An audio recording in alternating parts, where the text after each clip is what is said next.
아멘. 오늘은 무엇을 기대하며 환호하시렵니까? 라는 제목으로 말씀을 나누려고 합니다. 함께 말씀을 보실까요?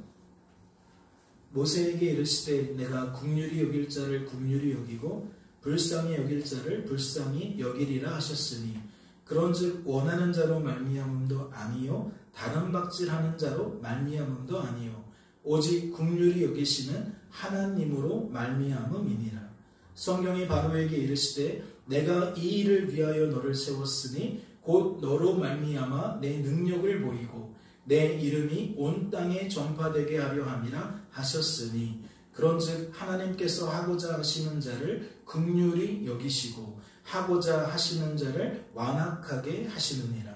혹 내가 내게 말하기를 그러면 하나님이 어찌하여 허물하시느냐 누가 그 뜻을 대적하느냐 하리니 이 사람아 내가 누구에게 감히 하나님께 방문하느냐 지음을 받은 물건이 지은 자에게 어찌 나를 이같이 만들었느냐 말하겠느냐.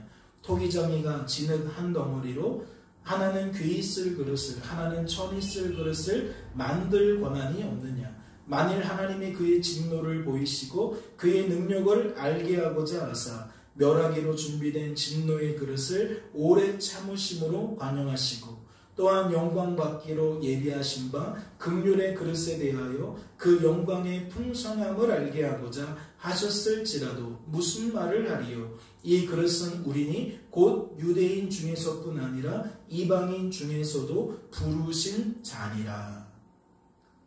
말씀을 통해 무엇을 깨닫게 되십니까? 로마서 9장 15절부터 24절 말씀까지 봉독해 드렸는데 이 말씀을 통해 여러분은 무엇을 깨닫게 되시냐는 거예요. 하나님만 하나님이신 것을 깨닫게 되십니까? 이 말씀의 총체적인 주제는 인생의 주관자와 구원자는 오직 하나님이심을 우리에게 드러내는 데 있다라는 것을 깨닫게 되시냐는 거예요. 말씀을 하나씩 다시 살펴볼까요? 먼저 15절 말씀입니다. 이는 무엇을 나타내는 걸까요? 모세에게 이르시되 내가 긍휼히 여길 자를 긍휼히 여기고 불쌍히 여길 자를 불쌍히 여기리라 하셨으니 이는 하나님은 절대자로서 오직 하나님의 뜻을 따라 스스로 결정하시고 스스로 그 뜻을 이루신다는 겁니다. 즉 하나님은 하나님의 뜻을 따라 누군가를 긍휼히 여기시고 누군가를 불쌍히 여기신다는 거죠. 하나님은 긍휼히 여길 자와 불쌍히 여길 자를 스스로 결정하신다는 겁니다. 이어지는 말씀도 보세요. 그런즉 원하는 자로 말미암음도 아니요 다른 박질하는 자로 말미암음도 아니요 오직 긍휼히 여기시는 하나님으로 말미암음이니라. 그렇다면 이것은 무엇을 나타내는 걸까요? 이는 조금 전에 살펴본 하나님의 하나님 되심을, 즉 하나님이 어떠한 분이신지 하나님이 어떻게 일하시는지 조금 더 구체적으로 나타내고 있는 겁니다. 즉 하나님은 원하는 자를 긍휼히 여기시는 게 아니라는 거죠. 하나님은 다른 박질하는 자를, 즉 힘쓰고 애쓰는 자를 불쌍히 여기시는 게 아니라는 겁니다.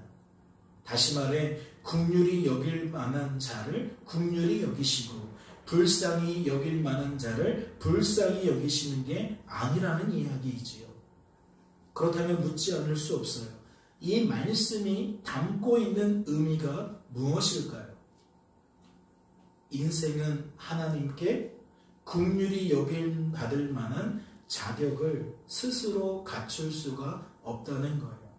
하나님이 긍휼히 여길 만한 자를 긍휼히 여기지 않는다는 것은 하나님이 긍휼히 여김 받을 만한 사람을 긍휼히 여기지 않는다는 것이 아니라 긍휼히 여김 받을 만한 자격을 인생은 스스로 갖추지 못하더라는 것이지요. 인생은 하나님께 불쌍히 여김 받을 만한 내면의 열매와 내면의 열매를, 즉 내 속에 있는 감정적인, 생각적인, 의지적인 열매와 그것이 바깥으로 나타나는 말 또는 태도를 스스로 뭐 할 수 없다는 거예요? 하나님의 기준대로 맞출 수 없다라는 거예요. 우리들 생각에는 조금 이해가 되지 않을 수도 있어요. 이상한데? 하나님은 긍휼히 여김 받을 만한 사람을 긍휼히 여기시는 거 아닌가? 불쌍히 여길 만한 자를 불쌍히 여길 텐데? 뭐 이런 생각할 수 있어요. 그런데 하나님이 어째서 그러한 사람들을 긍휼히 여기지 않고 불쌍히 여기지 않는 것이냐? 하나님의 기준으로 봤을 때에는 긍휼히 여김 받을 만한 자가 없다는 거예요. A와 B 중에 상대적으로 비교하면 누군가가 조금 더 자격을 갖춘 것처럼 보일 수는 있지만, 그래서 우리들은 사람 논리라는 것에 묶여버릴 수밖에 없지만 하나님은 결코 그렇지 않다라는 거죠. 하나님의 기준에 애당초 들 수 있는 사람이 없기 때문에 긍휼히 여김 받을 만한 자를 긍휼히 여기신다라는 논리는 성립되어지지가 않는다는 겁니다. 그렇다면 이 말씀은 어떠한 의미도 담고 있는 걸까요?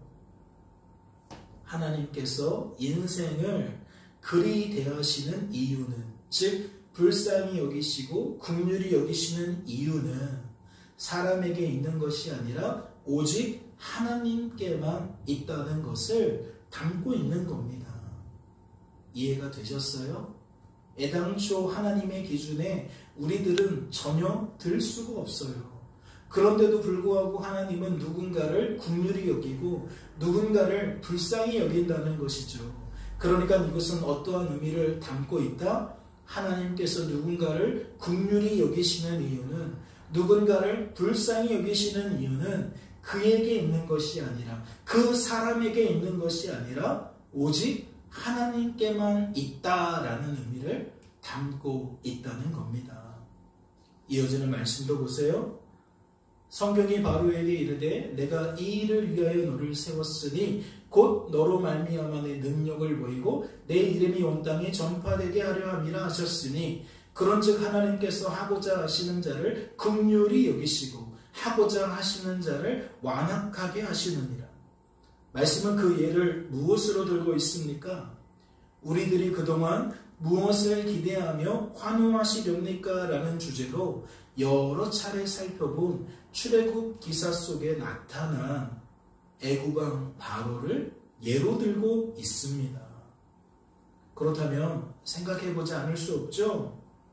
애굽왕 바로는 어떠한 사람이었습니까? 그는 자신의 풍요를 중시하는 사람이었습니다. 그는 생명을 취하려는 욕망을, 죽음을 피하려는 욕망을 스스로 실현하는 사람이었습니다. 이러한 그의 됨됨이는 어떻게 나타났습니까? 이스라엘 백성을 끊임없이 압제하는 것으로 나타났습니다. 이스라엘 백성을 끊임없이 통제하는 것으로 나타났다는 것이지요. 말씀을 기억하세요? 감독들을 그들 위에 세우고 그들에게 무거운 짐을 지워 괴롭게 하여 그들에게 바로를 위하여 국고성 비동과 라암셋을 건축하게 하니라. 애굽왕 바로가 이러한 조치를 취한 까닭이 무엇입니까? 크게 번성한 이스라엘 백성을 자신의 손아래 두기 위함입니다. 자신이 통제하기 위함이라는 거죠. 그래서 그들을 고된 노동을 시킨다는 거예요. 인생은 죽음을 피하려는 욕망이 너무나도 강하다는 것을 알기 때문에 딴 생각하지 못하도록 그들을 계속 힘들게 만든다는 거죠. 괴롭게 만든다는 거예요. 그래서 그들의 풍요가 자신의 풍요를 위협하지 못하도록, 그들의 풍요가 자신의 풍요로 이어질 수 있도록 그는 이와 같이 이스라엘 백성들을 압제했다는 거죠. 통제했다는 겁니다. 이뿐만이 아니었죠. 이스라엘 자손에게 일을 엄하게 시켜 어려운 노동으로 그들의 생활을 괴롭게 하니 곧 흙 이기기와 벽돌 굽기와 농사의 여러 가지 일이라. 그 시키는 일이 모두 엄하였더라. 하지만 결과는 어땠어요? 애굽왕 바로가 그의 댐댐이를 따라 이스라엘 백성들을 압제했지만, 통제했지만 이스라엘 백성은 그 속에서도 여전히 번성했어요. 그러니까 애굽왕 바로가 자신의 조치를 멈춥니까? 아니죠. 자신을 중시하고 자신의 풍요를 중시하니까 생명을 취하려는 욕망과 죽음을 피하려는 욕망을 스스로 실현하니까 이건 멈출 수가 없는 거예요. 오히려 어떠한 선택을 합니까? 더욱 강하게 옥죄는 것으로 그는 반응합니다. 즉 이전보다 더욱 힘들게 만든다는 거죠. 더 어렵게 만든다는 겁니다. 말씀은 그것을 엄하게 시켰다라고 소개한다는 거죠. 즉 그들의 안위를 생각하지 않고 이스라엘 백성의 목숨을 생각하지 않고 엄하게 일을 시켰다는 거예요. 그뿐만이 아니었죠. 그러므로 바로가 그의 모든 백성에게 명령하여 이르되 아들이 태어나거든 너희는 그를 나일강에 던지고 딸이거든 살려두라 하였더라. 애굽왕 바로는 끊임없이 번성하는 이스라엘 백성을 통제하기 위해 고된 노동으로 그들을 괴롭게 만들 뿐만 아니라 무엇도 하였습니까? 산에 아이가 태어나면 죽게 만들었습니다. 죽여버렸다는 거예요. 산파들을 통해서 그리하려고 했지만 실패하자 결국 뭐예요? 애굽 사람들을 동원해서 그렇게 만들었다는 거죠. 이는 무엇을 강하게 나타내는 겁니까? 적어도 이스라엘 사람들이 많아져도 사내가 많아지는 것은, 남자가 많아지는 것은 내가 반드시 막겠다라는 것이었죠. 왜요? 남자는 위협적인 존재가 될 수 있기 때문입니다. 그러니까 남자가 더 이상 나에게 위협이 되지 못하도록 아예 그 근원을 뿌리째 뽑으려고 했다라는 거예요. 수많은 남자가, 수많은 사내가 태어나면서 죽음을 당했다는 거죠. 나일강에 던져짐으로써 수많은 생명이 덧없이 죽음을 당했다는 거예요. 무엇 때문에? 나를 중시하고 나의 풍요를 중시하는 애굽왕 바로 때문에. 그리고 말씀은 이렇게도 소개했죠. 너희는 백성에게 다시는 벽돌에 쓸 집을 전과 같이 주지 말고 그들이 가서 스스로 집을 짓게 하라. 또 그들이 전에 만든 벽돌 수요대로 그들에게 만들게 하고 감하지 말라. 그들이 게으름으로 소리질러 이르기를 우리가 가서 우리 하나님께 제사를 드리자 하나니 그 사람들의 노동을 무겁게 함으로 수고롭게 하여 그들로 거짓말을 듣지 않게 하라. 애굽왕 바로는 무엇을 알 수 있어요? 다른 방향을 찾지 못했다는 것을 알 수 있어요. 끊임없이 무언가를 통제하고 무언가를 압박함으로써 스스로 자신의 욕망을 실현하려고 했다라는 거죠. 그런데요, 다시 로마서 말씀으로 돌아가서 생각해 보겠습니다. 하지만 이 말씀의 취지는 무엇입니까? 애굽왕 바로는 이렇게 악한 사람이었기 때문에, 즉 국률이 여김받을 만한 자격이 없는 사람이었기 때문에 하나님께서 그를 국률이 여기지 않으셨다라는 것이 아닙니다. 지금 이 로마서 말씀은 바로에 대하여 어떻게 설명하고 있다라는 거죠? 그는 자격이 없기 때문에 하나님께서 긍휼히 여기지 않으셨다라는 게 아니라는 거예요. 애굽왕 바로는 불쌍히 여김받을 만한 사람이 아니었기 때문에 하나님도 그를 불쌍히 여기지 않으신 것이 아니라는 이야기이죠. 이는 무엇을 방증하는 겁니까? 하나님은 누군가를 긍휼히 여기시고 누군가를 완악하게 여기시는 그 결정을 하나님 안에서 스스로 내리신다는 거예요. 아까도 설명을 드렸잖아요. 우리가 남들보다 더 악하기 때문이 아니라는 거예요. 우리가 남들보다 더 선하기 때문이 아니라는 거예요. 하나님의 기준에는 모든 사람이 악하게 보인다는 거죠. 그래서 우리는 어떠한 결론을 내렸어요? 하나님은 누군가를 긍휼히 여기시고 불쌍히 여기실 때에 오직 하나님의 뜻 안에서만 스스로 결정하신다라고 결론을 내렸잖아요. 이것을 방증하는 것이 또 있습니다. 그것이 무엇이죠? 출애굽 기사 속에 나타난 이스라엘 백성도 애굽왕 바로와 다를 게 없었다는 거예요. 즉 나를 중시하고 나의 풍요를 중시하기는 그들도 매한가지였다는 거죠. 이스라엘 백성도 생명을 취하려는 욕망을, 죽음을 피하려는 욕망을 스스로 실현하는 사람들이었다는 겁니다. 그런데 말씀을 보세요. 이거 편파적인 거 아니에요?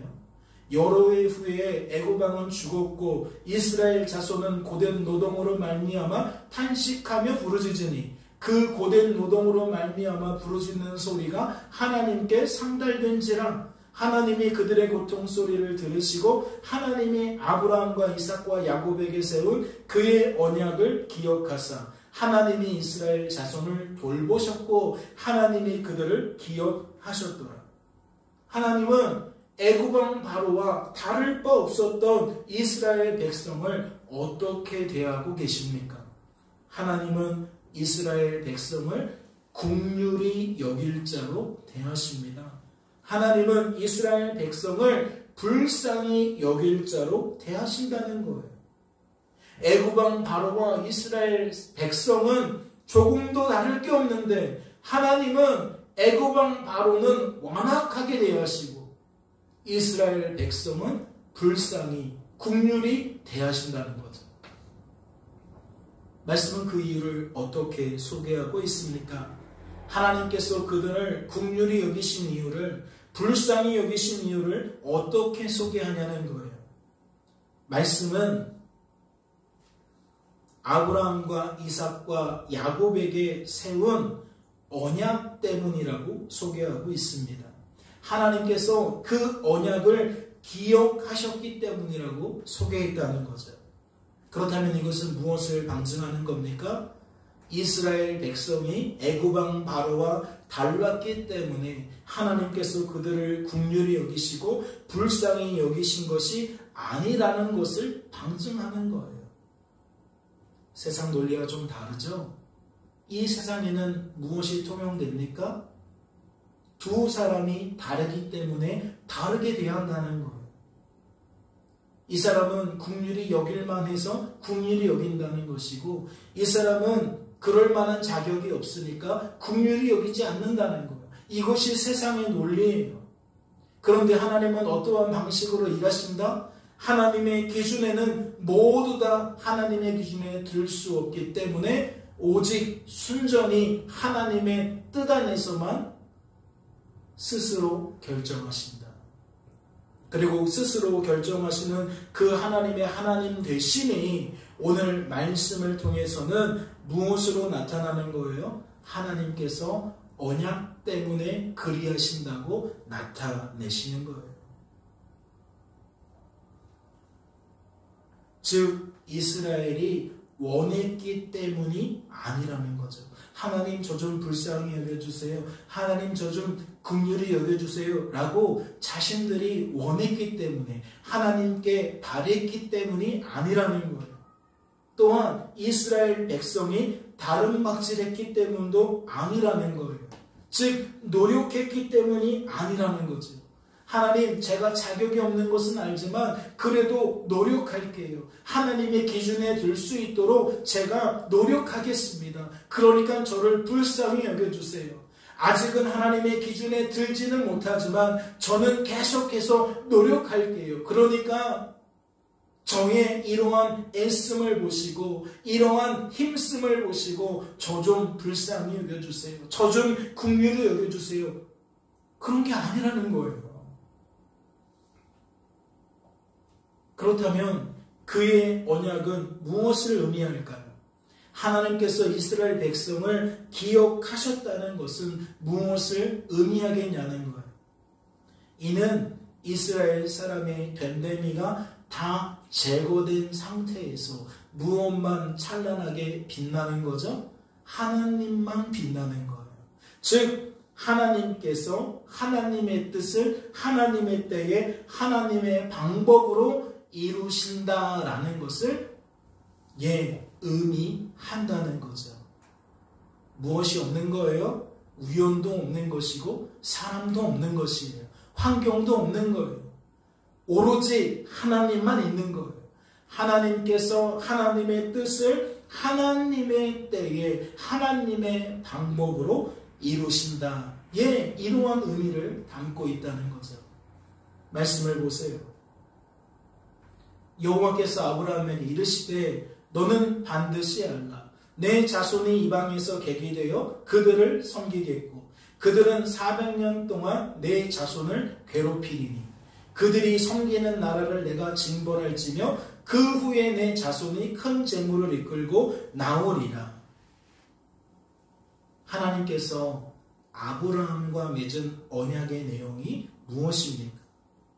내 자손이 이스라엘 자손이 이방에서 객이 되어 그들을 섬기겠고 애굽에서 노예가 되어 애굽왕 바로를 섬기겠고 그들은 400년 동안 내 자손을 괴롭히리니 애굽왕 바로는 400년 동안 이스라엘 백성을 괴롭히리니 그들이 섬기는 나라를 내가 징벌할지며 애굽을 하나님인 내가 징벌할지며 그 후에 내 자손이 큰 재물을 이끌고 나오리라. 그 후에 이스라엘 백성이 큰 재물을 이끌고 나오리라.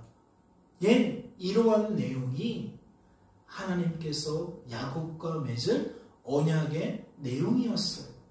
또 말씀을 보세요. 그 밤에 하나님이 이상 중에 이스라엘에게 나타나 이르시되 야곱아 야곱아 하시는지라 야곱이 이르되 내가 여기 있나이다 하매 하나님이 이르시되 나는 하나님이라 내 아버지의 하나님이니 이삭으로 내려가기 애굽으로 내려가기를 두려워하지 말라. 내가 거기서 너로 큰 민족을 이루게 하리라. 내가 너와 함께 애굽으로 내려가겠고 반드시 너를 인도하여 다시 올라올 것이며 요셉이 그의 손으로 내 눈을 감기리라 하셨더라. 하나님께서 야곱과 맺은 언약의 내용이 무엇입니까? 조금 전에 아브라함과 맺은 언약을 살펴보았잖아요. 지금은 야곱과 맺은 언약을 살펴보고 있는 거예요. 그 언약의 내용이 무엇입니까? 애굽으로 내려가기를 주저하는 야곱에게 첫째는 애굽으로 내려가기를 두려워하지 말라는 내용입니다. 둘째는 내가 거기서 즉 애굽에서 너로 큰 민족을 이루게 하리라는 내용입니다. 그리고 셋째는 내가 너와 함께 애굽으로 내려가겠고 반드시 너를 인도하여 다시 올라올 것이며 요셉이 그의 손으로 내 눈을 감기리라는 내용입니다. 그렇다면 생각해 보세요. 우리들은 이스라엘 백성이 애굽에서 번성하게 된 이유를 어떻게 여겨야 합니까?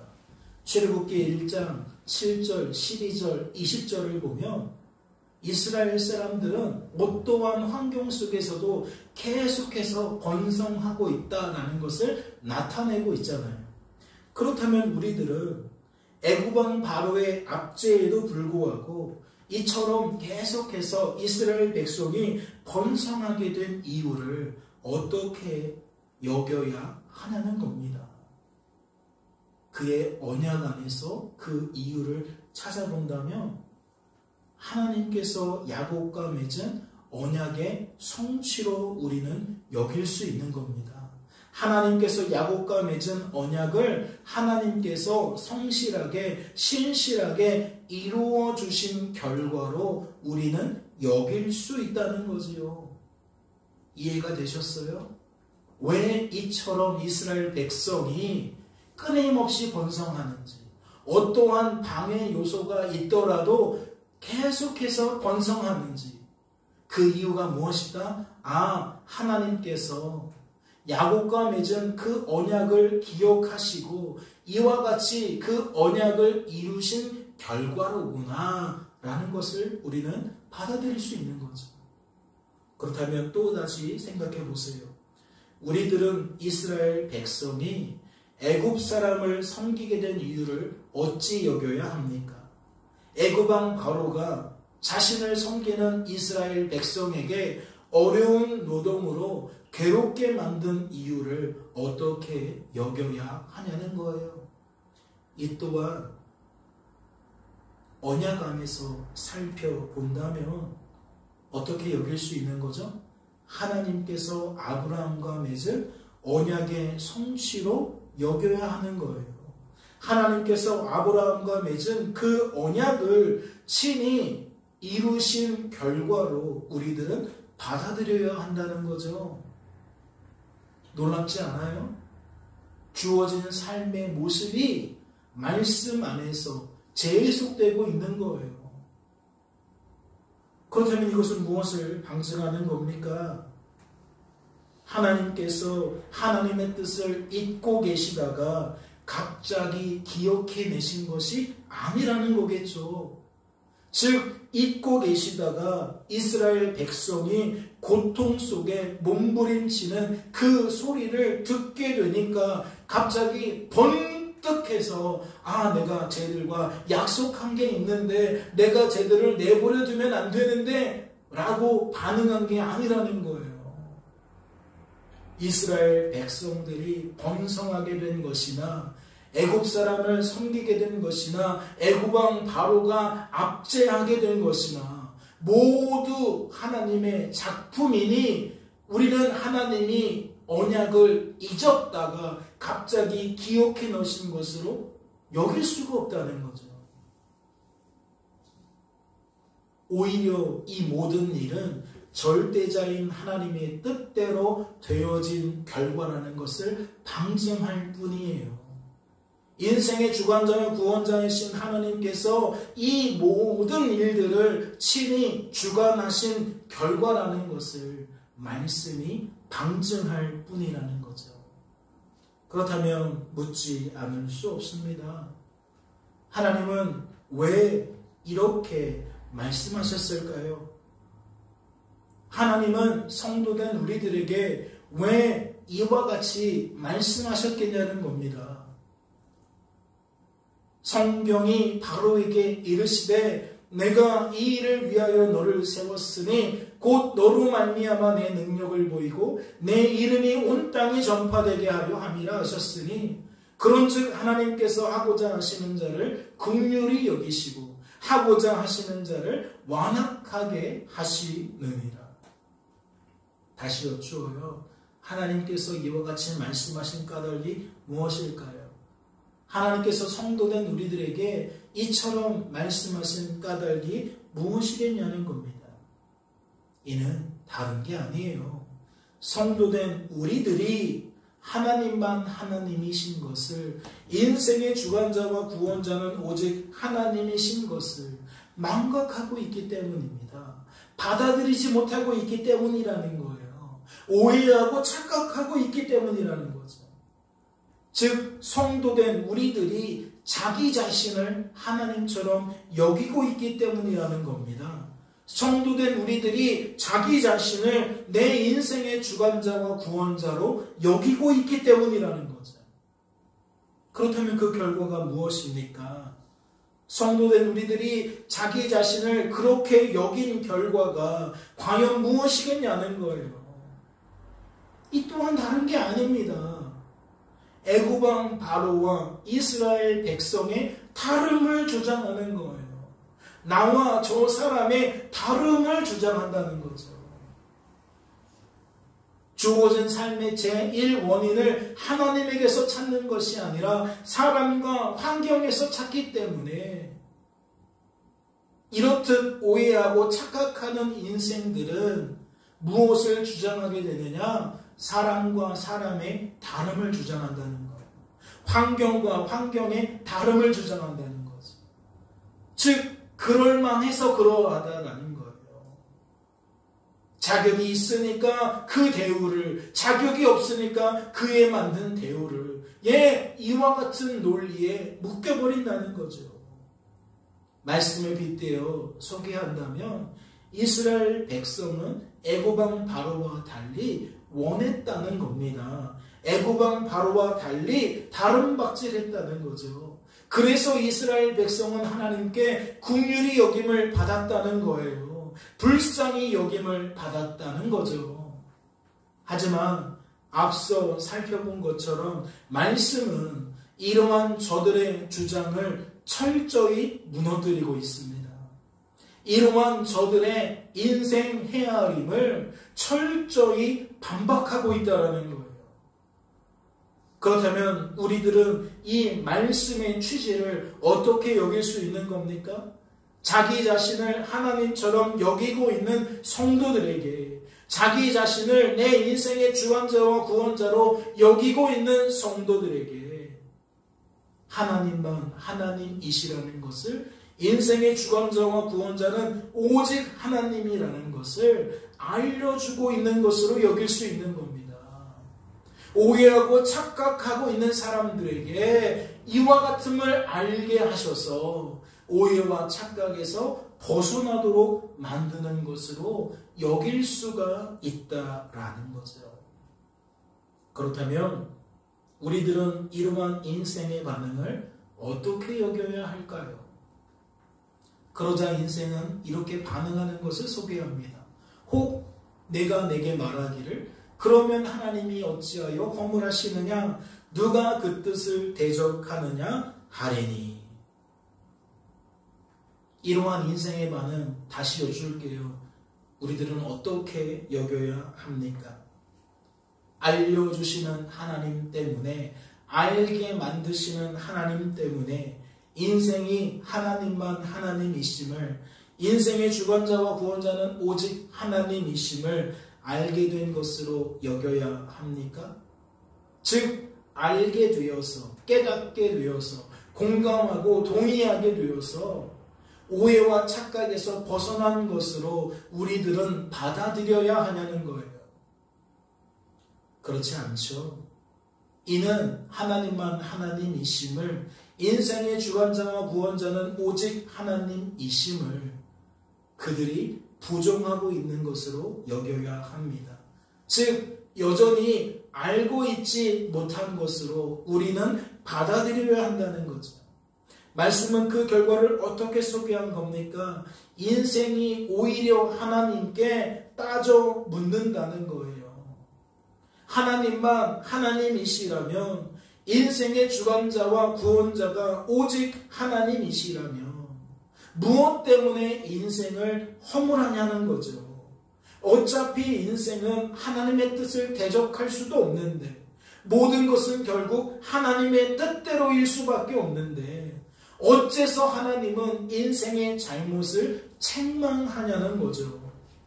즉 인생의 잘못도 결국 하나님의 뜻대로 되어진 결과 아니냐라는 거예요.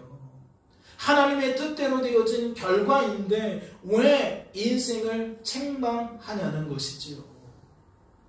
하지만 이것은 거듭해서 말씀을 드리지만 알게 되었기 때문에 나타내는 반응이 아니라 여전히 무지한 상태이기 때문에, 알지 못한 상태이기 때문에 이와 같은 오해와 착각을 드러내는 것인 줄로 압니다.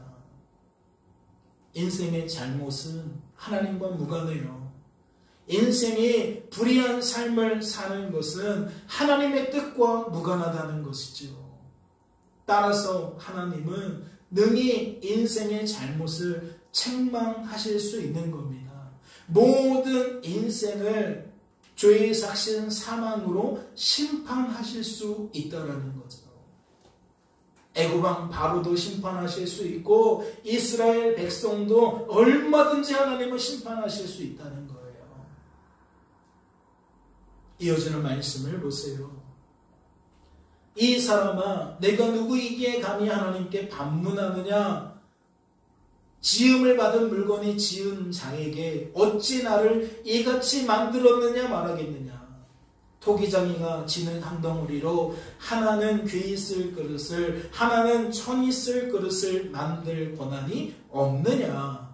만일 하나님이 그의 진노를 보이시고 그의 능력을 알게 하고자 하사 멸하기로 준비된 진노의 그릇을 오래 참으심으로 관용하시고, 또한 영광 받기로 예비하신 바 긍휼의 그릇에 대하여 그 영광의 풍성함을 알게 하고자 하셨을지라도 무슨 말을 하리요? 이 말씀의 핵심 무엇이라고 생각되세요? 이 말씀은요, 모든 인생은 진노의 그릇이라는 겁니다. 하나님의 심판의 대상이라는 거죠.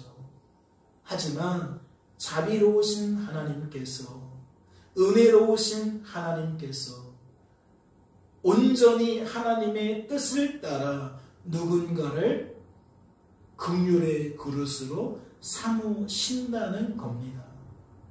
누군가는 원하고 누군가는 원하지 않아서가 아니라, 누군가는 다른 박질하고 누군가는 다른 박질하지 않아서가 아니라, 인생의 주관자요 구원자이신 하나님께서 오직 하나님의 뜻을 따라 진노의 그릇일 수밖에 없는 모든 인생들 중에서 누군가를 긍휼의 그릇으로 택하신다는 거죠. 누군가를 긍휼의 그릇으로 하나님께서 부르신다는 거예요. 삼으신다는 거죠. 말씀을 보세요. 그뿐 아니라 또한 리브가가 우리 조상 미삭 한 사람으로 말미암아 임신하였는데 그 자식들이 아직 나지도 아니하고 무슨 선이나 악을 행하지 아니한 때에 택하심을 따라 되는 하나님의 뜻이 행위로 말미암지 않고 오직 부르시는 이로 말미암아 서게 하려 하사, 리브가에게 이르시되 큰 자가 어린 자를 섬기리라 하셨나니 기록된 바 내가 야곱은 사랑하고 에서는 미워하였다 하심과 같으니라. 이는 무엇을 나타내는 겁니까? 조금 전에 우리들이 살펴보았던 바로 그 논리를 나타내는 겁니다. 즉 복음의 원리를 나타내고 있다는 거죠. 야곱이 에서보다 더 간절히 원해서 더 열심히 다른 박질해서 긍휼의 그릇으로 택함 받은 것이 아니라는 것을 나타낸다는 거죠. 이는 오직 하나님의 뜻을 따라 되어진 결과라는 것을 나타낸다는 겁니다. 야곱이 긍휼의 그릇으로 택함을 받은 것은 그에게 이유가 있지 않고 오직 인생의 주관자요 구원자이신 하나님께만 있었다라는 것을 나타낸다는 거죠. 그렇다면 이 말씀의 의미는 무엇이겠습니까? 이 그릇은 우리니 곧 유대인 중에서뿐 아니라 이방인 중에서도 부르신 자니라. 이것은 로마서의 1차 수신자인 로마 교회의 모든 성도가 이와 같은 방식으로 택하심을 잊게 되었음을 나타내는 겁니다. 이 그릇은 우리니 라고 할 때에 제일 먼저 가리키는 것은 누구냐? 이 글의 첫 번째 수신자였던 로마 교회의 모든 성도들을 가리킨다는 거죠.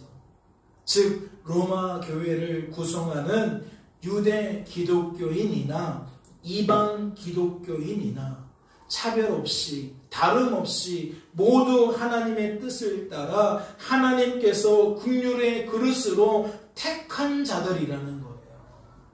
다시 말해 오직 하나님 때문에 성도로 세워진 자들이라는 거죠. 오직 하나님 때문에 성도로 보존되는 자들이라는 겁니다. 오직 하나님 때문에 성도다운 삶을 살게 되는 자들이라는 거죠.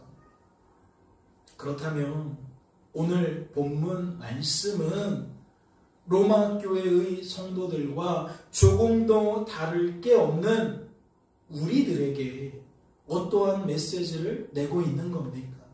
즉 그들이 오직 하나님 때문에 긍휼의 그릇이 될 수 있었던 것처럼 우리들도 단 한 사람도 예외 없이 오직 하나님 때문에 긍휼의 그릇으로 택함을 받았다라는 거죠. 그렇다면 하나님은 오늘 본문 말씀을 통해 그러한 우리들에게 어떠한 메시지를 전달하고 있냐는 겁니다.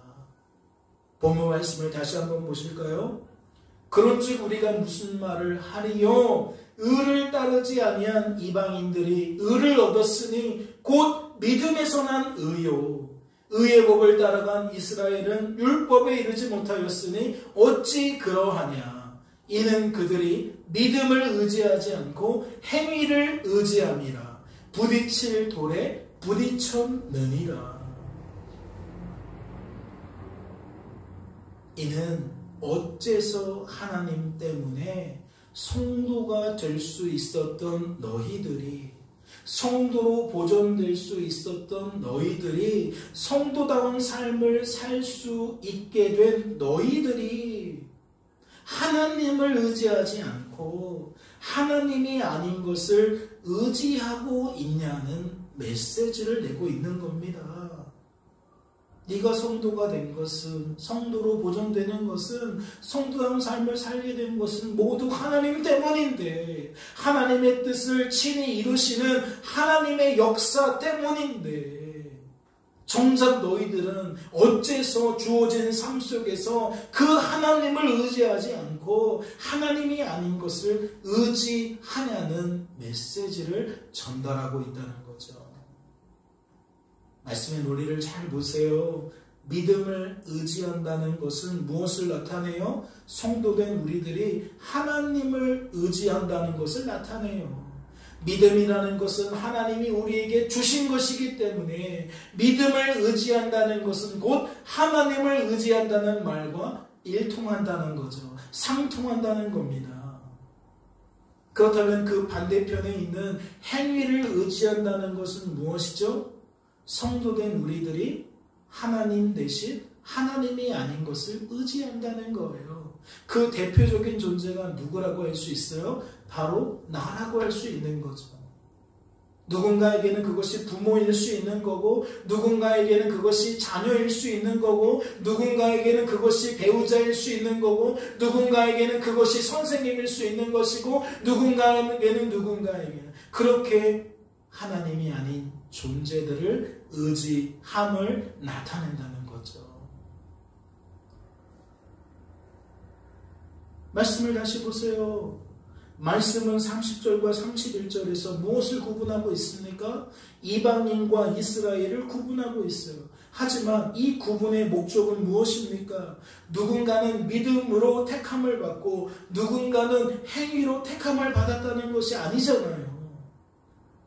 이해가 되세요? 누군가는 하나님 때문에 오직 은혜로 택함을 받고 누군가는 그가 열심히 원하고 다른 박질을 했기 때문에 택함을 받은 것이다 라는 것을 나타내려는 게 아니에요.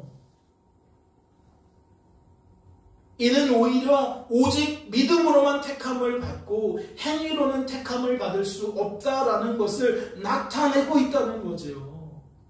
그러니까 오늘 본문 말씀의 핵심은 너무나도 뚜렷하다는 거예요. 명확하다는 거죠. 어찌 그러하냐? 이는 그들이 믿음을 의지하지 않고 행위를 의지함이라. 부딪힐 돌에 부딪혔느니라. 다시 말씀을 드려요. 오늘 본문 말씀의 핵심이 무엇이라고요? 어째서 구원받은 성도가 하나님을 의지하지 않고 하나님이 아닌 것을 의지하려 하냐는 겁니다. 왜 하나님 대신 하나님보다 하나님이 아닌 것을 내 삶의 제1원인으로 삼으려 하냐는 거죠. 우리 인생에게 나타난 모든 선은, 모든 은은 누구의 것이다? 하나님의 것이다. 하나님의 작품이다. 그런데 마치 왜 그것이 나의 작품인 것처럼 착각하냐는 거예요. 왜 우리들의 공로인 것처럼 오해하냐는 거죠. 그렇다면 이것은 설교 제목과 짝지어 어떻게 표현할 수도 있는 겁니까? 어째서 구원받은 성도가 하나님을 기대하지 않고 하나님이 아닌 것을 기대하려 하냐는 것으로 표현할 수도 있는 겁니다. 또한 어째서 구원받은 성도가 하나님을 환호하지 않고 하나님이 아닌 것을 환호하려 하냐는 것으로 표현할 수도 있는 거예요. 그렇기에 저는 여러분에게 묻지 않을 수 없습니다. 사랑하는 성도 여러분, 여러분은 무엇을 의지하고 계십니까? 무엇을 기대하고 무엇을 환호하고 계시냐는 겁니다. 애굽왕 바로와 이스라엘 백성이 하나님이 아닌 것을 의지하고 기대하고 환호했습니다. 그러니 우리들도 예외라 할 수는 없어요. 따라서 하나님이 오늘 이 말씀을 우리에게 들려주신 까닭은 분명한 거죠. 잊어버린 우리들에게 다시 알게 하시는 겁니다. 깨닫게 하시는 거예요. 그리고 그 알미, 그 깨달음이 우리들의 그 오해와 착각으로부터 우리를 벗어나게 만들려 한다는 것이지요. 하나님만 하나님이십니다. 인생의 주관자와 구원자는 오직 하나님이세요. 우리가 그 자리에 낄 수 없습니다. 우리가 그 자리에 설 수 없어요. 성도는 하나님 때문에 성도가 된 것이고 보존되는 것이고 성도다운 삶을 살게 되는 겁니다. 그러니 오늘 본문 말씀처럼 믿음을 의지하세요. 행위를 의지하지 마세요. 하나님을 의지하세요. 하나님이 아닌 것을 의지하지 마세요. 우리에게 말씀을 들려주신 하나님께서, 우리의 생각과 감정과 의지를 변화시켜 주신 하나님께서 주어진 삶 속에서 능히 그러한 삶을 살 수 있도록 우리를 붙들어 주실 줄로 믿습니다. 깨닫는 은혜가 있으시기를 주님의 이름으로 소망합니다. 잠시 기도합니다. 하나님 아버지, 우리를 사랑하셔서 이와 같이 복음으로 날마다 먹여주십니다. 생수로 날마다 우리에게 흘려 보내십니다. 하나님, 가란 심령이 없게 하여 주옵소서. 죽어가는 심령들이 소생케 되어지는 역사가 있게 하시고, 상하고 다친 자들이 회복되는 역사가 있게 하시며, 복음의 열매가 주렁주렁 맺혀지는 은혜가 있게 하여 주옵소서. 주께서 우리를 붙들어 주실 줄로 믿고 감사드리며, 이 모든 말씀 우리를 죄에서 구원하신 예수님의 이름으로 기도하옵나이다. 아멘.